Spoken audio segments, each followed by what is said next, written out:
कहानी के शुरुआत में हमें वेस्ट वर्जीनिया की एक टाउन को दिखाया जाता है जहां पर बहुत सारे लोग हेलोवीन के दिन में काफी ज्यादा माउंटेन मैन म्यूजिक के नाम पर फेस्टिवल सेलिब्रेट कर रहे थे। वहीं पर इस न्यूज को एक लेडी कवर कर रही थी जिसका नाम केलिन था और इसी फेस्टिवल में लोग बहुत सी अजीब अजीब से मास्क लगाकर क्रिपी स्ट्रेंज की तरह घूम रहे थे। अपनी न्यूज को कवर करने के बाद केलिन जॉगिंग पर चल देती है और जॉगिंग करने में इतना मगन हो जाती है कि उसे पता भी नहीं चलता कि वो जंगल में चली गई है और तभी उसके सामने सॉटूथ आ जाता है। केलिन उसे देखकर हंसने लगती है क्योंकि उसे लगता है कि जो लोग उस फेस्टिवल में मास्क और कॉस्ट्यूम पहनकर घूम रहे थे ये भी शायद उन्हीं में से होगा और वो उस पर ज्यादा ध्यान नहीं देती, उसे इग्नोर करती है और आगे की तरफ चल देती है। आगे जाने पर उसके सामने वन आई आ जाता है। केलिन जब उसे देखती है तो उसे ब्लैक कॉस्ट्यूम कहकर आगे की तरफ चल देती है, लेकिन थोड़ी और आगे जाने पर फाइनली अब उसके सामने थ्री फिंगर आ जाता है। आपको तो पता ही है कि थ्री फिंगर कितना खतरनाक है, इसीलिए वो उसे आगे जाने ही नहीं दे रहा था। इसलिए गुस्से में आकर केलिन उसे अपनी मिडल फिंगर दिखाती है कि तभी अचानक से थ्री फिंगर उसकी उंगलियां ही काट देता है, जिसके बाद केलिन किसी तरह अपनी जान बचाकर वहां से भागने लगती है। उसके पास एक दूसरा आदमी भी आकर उसकी हेल्प करने लगता है और वो आदमी कोई और नहीं बल्कि मेनार्ड था। वो उसकी हेल्प करने का नाटक करता है, जिसके बाद कुछ समय जब बीतता है तो मेनार्ड खुद ही उसे मार देता है और यहाँ पर हमें अब जाकर पता चलता है कि वो तीनों भाई उसी के लिए ही काम कर रहे थे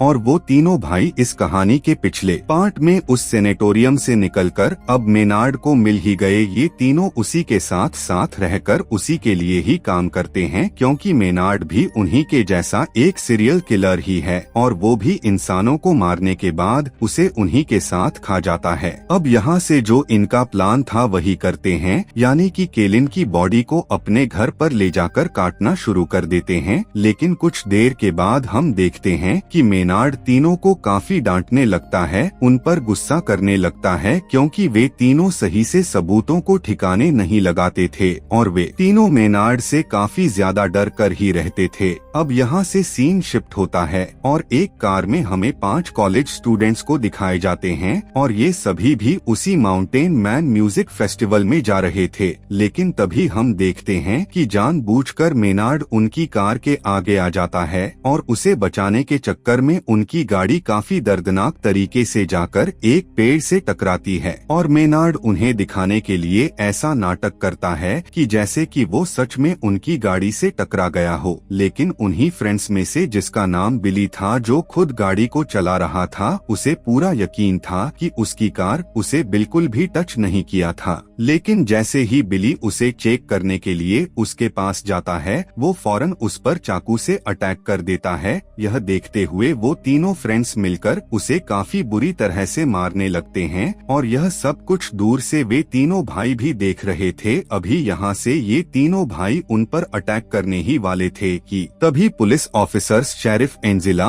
और डेप्यूटी बिग्स वहाँ पर आकर उन्हें रुकने के लिए कहते हैं। एंजिला उन सभी को अरेस्ट करके अपने साथ लेकर जाती है और डेप्यूटी बिग्स को ड्रग ट्रक आने तक वहीं पर रुकने को कहकर वहाँ से चली जाती है। अब जैसे ये सभी वहाँ से निकलते हैं कि तीनों ब्रदर्स डेप्यूटी बिग्स पर अटैक कर देते हैं और काफी बेरहमी से उसकी जान ले लेते हैं और दूसरी तरफ बिली यह सारी की सारी ब्लेम खुद पर रखकर अपने दोस्तों को आजाद करवा देता है, जिसके बाद वे सभी दोस्त रात गुजारने के लिए एक होटल में रूम लेते हैं। यहाँ पर इन्वेस्टिगेशन के दौरान एंजिला को पता चलता है कि मेनार्ड एक वांटेड क्रिमिनल है, जिस पर वो इस बारे में हाईएस्ट अथॉरिटी को इन्फॉर्म कर देती है। इस बात को सुनकर वे लोग सुबह आकर उसे लेकर जाने को कहते हैं। इस पर मेनार्ड उससे कहता है कि वो सुबह तक जिंदा बचेगी ही नहीं। टाउन के सभी लोग उस फेस्टिवल से जा चुके थे और पूरा का पूरा टाउन खाली हो चुका था क्योंकि वो फेस्टिवल टाउन के बाहर ही मनाया जा रहा था। जिसके बाद वो तीनों भाई अपनी ट्रक की मदद से फोन टावर को ही नीचे गिरा देते हैं और ऐसा होते ही यहाँ के आसपास के सभी के मोबाइल्स सिग्नल्स चले जाते हैं। इसके बाद बाद वो लोग पावर प्लांट में चले जाते हैं। वहाँ जाकर वे तीनों पावर कट करने की कोशिश करने लगते हैं, लेकिन तभी वहाँ की सिक्योरिटी गार्ड उन्हें देख लेता है। पर जब वो उन्हें रोकने जाता है तो वे तीनों भाई उसे बिजली की तारों में फेंक देते हैं, जिससे उसकी बहुत ही बुरी तरह से मौत हो जाती है। जिसके बाद वो पावर को काट देते हैं और पूरे टाउन की लाइट चली जाती है। एंजेला बाकी पुलिस ऑफिसर्स से कांटेक्ट करने की कोशिश करती तो है, लेकिन सभी के सभी फेस्टिवल में बिजी होते हैं। बिली की फ्रेंड क्रूज उसे खाना देने के लिए जाने लगती है, लेकिन थ्री फिंगर उसके पीछे पड़ जाता है और वो उसे काफी बुरी तरह से डरा देता है। वो अपनी जान बचाकर वहाँ से भागने की बहुत कोशिश करती है, पर ऐसा नहीं हो पाता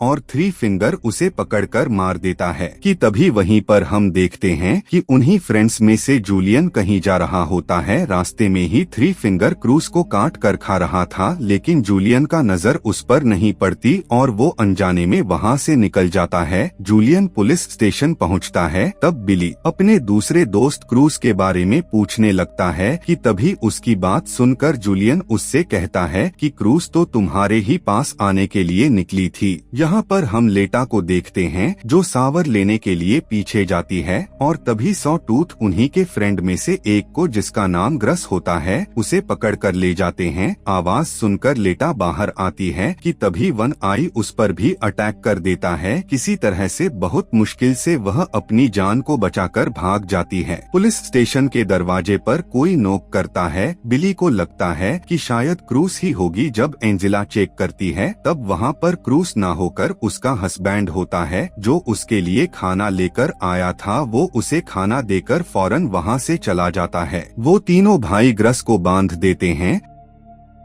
और काफी दर्दनाक तरीके से अपने हथौड़े से मार मार कर उसकी टांग को ही तोड़ देते हैं। जिसके बाद वो उसे ले जाकर पुलिस स्टेशन के बाहर फेंक कर वहाँ से चले जाते हैं। वो मदद के लिए जोर जोर से चिल्लाने लगता है। उसकी आवाज सुनकर बिली और जूलियन उसे पहचान लेते हैं कि ये तो उसकी दोस्त ग्रस की आवाज है। एंजेला उसकी हेल्प करने के लिए जैसे ही बाहर जाती है कि तभी वो तीनों ब्रदर्स अपनी ट्रक को ग्रस के ऊपर चढ़ाकर बहुत ही बुरी तरह से कुचल देते हैं और एंजेला कुछ भी नहीं कर पाती। एंजेला उनके दोस्त की लाश को रोड से हटाकर साइड करती है और वो जूलियन और बिली और एक और पर्सन को शॉटगन देकर उन्हें डिप्यूटी असाइन कर देती है। यहाँ पर बिली क्रूज को ढूंढने के लिए तो कहता है, लेकिन एंजेला साफ साफ इनकार कर देती है और वो उस स्टेशन को गार्ड करने को कहती है। जिसके बाद वो खुद एक पास के शॉप पर जाती है जहाँ पर एक जनरेटर मिलता है। वो बहुत ही फुर्ती के साथ वो उस जनरेटर को स्टार्ट करने की कोशिश करती है। जिसके बाद वो किसी से कांटेक्ट भी आसानी से कर लेती है और वो उससे मदद मांगती है। लेकिन जिस लड़के से उसका कांटेक्ट हुआ था, अब वो सोचने लगता है कि शायद ये कोई हेलोवीन प्रैंक कर रहा है और वो उसे ज्यादा सीरियस नहीं लेता। यहाँ पर हम देखते हैं कि लेटा भी पुलिस स्टेशन पहुँच जाती है और दरवाजे पर आकर नॉक करती है कि तभी वो आया हुआ पर्सन बिना कुछ सोचे समझे गोली चला देता है। गोली की आवाज को सुनकर एंजेला चेक करने जाती है। जिसके बाद इन्हें पता चलता है कि लेटा को कोई भी गोली नहीं लगी थी। जिसके बाद बिली उससे क्रूज के बारे में पूछता है, लेकिन वो भी क्रूज के बारे में नहीं जानती थी। उसकी यह बात सुनकर बिली जूलियन के साथ क्रूज को ढूंढने जाता है और कुछ दूर जाने के बाद उन्हें सड़क पर क्रूज पड़ी हुई मिल जाती है। उसे मरा हुआ देखकर बिली अपना आपा खो देता है कि तभी वहाँ पर थ्री फिंगर भी आ जाता है। जिसके बाद दोनों उसकी पीछा करने लगते हैं, लेकिन वो उसके ट्रैप में फंस जाते हैं। अगले सीन में जब बिली को होश आता है तब वह देखता है कि वो खुद एक फुटबॉल फील्ड में जमीन के अंदर गड़ा हुआ था। उसकी सिर के अलावा कुछ भी दिखाई नहीं दे रहा था। यह देखकर बिली काफी हताश जाता है। उसी के पास जूलियन जमीन पर लेटा हुआ था, जो कि उसकी पैर को एक मोटी जंजीर में बांध दी गई थी। यहाँ पर ये दोनों वहाँ से भागने का प्लान कर ही रहे थे कि तभी थ्री फिंगर सामने से एक बड़ी स्नो ब्लेड वैन को लाता है। बिली को अब पता था कि उसकी मौत बहुत ही दर्दनाक होने वाली है, लेकिन थ्री फिंगर उसे सामने से नहीं बल्कि अपनी वैन को उसके पीछे लेकर जाता है। ताकि बिली देख ना पाए, जिसके बाद थ्री फिंगर उसके सिर को काट देता है। बिली को जान से मार देने के बाद वो जूलियन की तरफ जाने लगता है। जूलियन जो कि बंधा हुआ था अब वो भी भाग नहीं सकता था और देखते ही देखते थ्री फिंगर उसे भी मौत के घाट उतार देता है। यहाँ पर काफी टाइम बीत जाने के बाद जब बिली और जूलियन वापस नहीं आते तब एंजेला उस आए हुए आदमी को फेस्टिवल में जाकर हेल्प बुलाने के लिए कहती है। वो आदमी एंजेला की कार को लेकर जाने लगता है, लेकिन रास्ते में जाते समय रोड के बीचों बीच में लगे हुए वायर नजर नहीं आते, जिससे उसकी कार काफी बुरी तरह से क्रैश हो जाती है। जिसके बाद तीनों ब्रदर्स उस आदमी को पकड़कर पुलिस स्टेशन के पास के एक शॉप में लेकर आते हैं और वहाँ पर उसे एक ड्रम में बंद करके उस ड्रम के नीचे आग लगा देते हैं। यहाँ पर एंजेला को उस आदमी की चीखने की आवाजें आती है। उसकी आवाज सुनकर वो घबरा जाती है और उसे बचाने के लिए जाने लगती है, लेकिन जैसे ही वो उस दुकान तक पहुँचती है कि तभी वहाँ पर एक जोर से धमाका होता है। यहाँ पर पुलिस स्टेशन में मेनार्ड लेटा को अपने बातों में फंसाकर उसे लालच देने लगता है। वो उससे कहता है कि अगर वो उसे यहाँ से जाने दिया तो उसे नहीं मारेगा, और उसकी बात को सुनकर लेटा उसकी बातों में फंस जाती है और वो मेनार्ड को वहाँ से निकालती है और वहाँ से उसे जाने के लिए इजाजत दे देती है। लेकिन तभी मेनार्ड उसके बदले में उसे यह देता है कि वो उसकी आंखें ही निकाल लेता है, यानी उसकी आंखों को फोड़कर बाहर सड़क पर धकेल देता है। जिसके बाद वो चिल्लाते हुए बाहर आती है और वहीं पर एंजेला उसे देख लेती है और उसके पास जाती है, लेकिन तभी मेनार्ड बाहर आकर लेटा को शूट करने ही वाला था, लेकिन उससे पहले ही एंजेला मेनार्ड के शोल्डर पर गन शूट कर देती है। जिसके बाद वो उन दोनों को पुलिस स्टेशन लेकर आती है और मेनार्ड को दोबारा से लॉकर में बंद करके खुद मदद लेने के लिए बाहर जाती है कि तभी बाहर उसे उसकी हस्बैंड की कार नजर आती है। कार के पास जाकर वो देखती है कि कार के अंदर ही उसके हस्बैंड को किसी ने बुरी तरह से बांधा हुआ है, लेकिन उसे बिल्कुल भी नहीं पता था कि ये एक ट्रैप है। उसके हस्बैंड के सिर के ऊपर एक तेज धार वाला चाकू लगाया गया था जो उसके धागे कार के दरवाजे के साथ अटैच था। एंजेला अनजाने में दरवाजे को खोल देती है, जिसके बाद वो चाकू एंजेला के हस्बैंड को बीच से ही चीरने लगता है कि तभी अचानक से थ्री फिंगर पीछे से अपना ट्रक लेकर आ जाता है और सीधा कार को टक्कर मारता है, लेकिन एंजेला उसे देख लेती है और बच जाती है। लेकिन फौरन थ्री फिंगर बाहर निकलता है और एंजेला को काफी बुरी तरह से मारने लगता है। वो उसे इतना ज्यादा मारने लगता है कि एंजेला अब उठने लायक नहीं थी। दूसरी तरफ पुलिस स्टेशन मेनार्ड लेटा को पूरी लाइफ के लिए धमकियां देने लगता है। उसकी अजीब अजीब सी बातों को सुनकर लेटा काफी डर जाती है और पागलों जैसी बिहेव करने लगती है और वहाँ से निकल जाती है। अब जब एंजेला को होश आता है तब वो देखती है कि वो पुलिस स्टेशन में खुद बंधी हुई है और वो तीनों ब्रदर्स पुलिस स्टेशन में पेट्रोल छिड़क रहे होते हैं। मेनार्ड एंजेला से कहने लगता है कि उसके पास मरने के लिए दो चॉइस हैं, एक यह होता है कि या तो वो जल कर मर सकती है और दूसरा या उसके फेस से एक शॉटगन अटैच है जिसका ट्रिगर उसके पैर में होता है और जैसे ही एंजेला अपनी एड़ियां जमीन पर रखेगी उसका सिर उड़ जाएगा। इसलिए मेनार्ड उसे दर्दनाक के साथ साथ एक आसान मौत चुनने को कहता है। यह कहकर वो पूरे पुलिस स्टेशन में आग लगाकर वहां से चल देता है